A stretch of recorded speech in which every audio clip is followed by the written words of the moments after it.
Hi, I'm Chris Clark with the University of Wisconsin Extension. Hi, I'm Daniel Smith, Southwest Regional Agronomist for the Nutrient Pest Management Program at the University of Wisconsin-Madison. Chris, we're out here thinking about pre-side dress nitrate test. Which fields are good candidates for this test? Yeah, I think all cornfields, I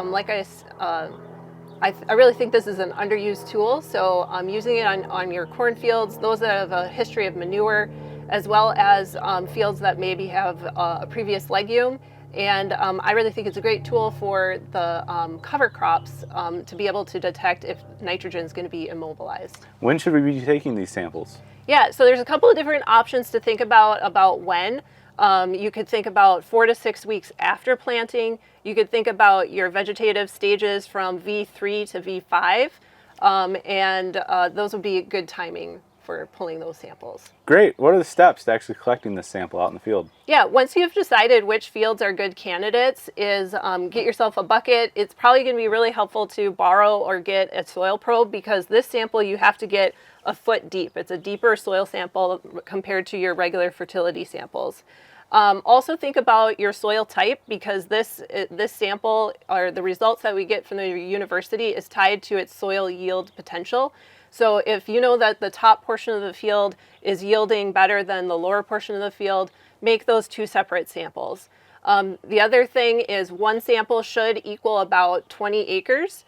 And then within that 20-acre region, you want to take 15 to 20 cores, put that into the pail, mix it up, put it into your soil bag, and then make sure that you are either keeping it cool or you can freeze that overnight before you send it to the lab. And it's probably a good idea to sample either like a Sunday night or a Monday, so that you can have those results to prepare for side dress applications that coming up.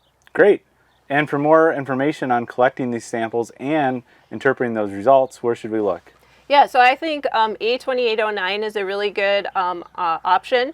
And that's all in Chapter 6. And there's an interpretive chart of your results, which is Table 6.6. And what are some of those interpretations look like, Chris? Yeah, so a big one is that if your results come back over 21 parts per million, you should not have to do any additional nitrogen applications, which is keeping money in your wallet, as well as avoiding excessive nitrogen applications in our environment. Great. Thanks, Chris. For more information, please visit our website, ipcm.wis.edu.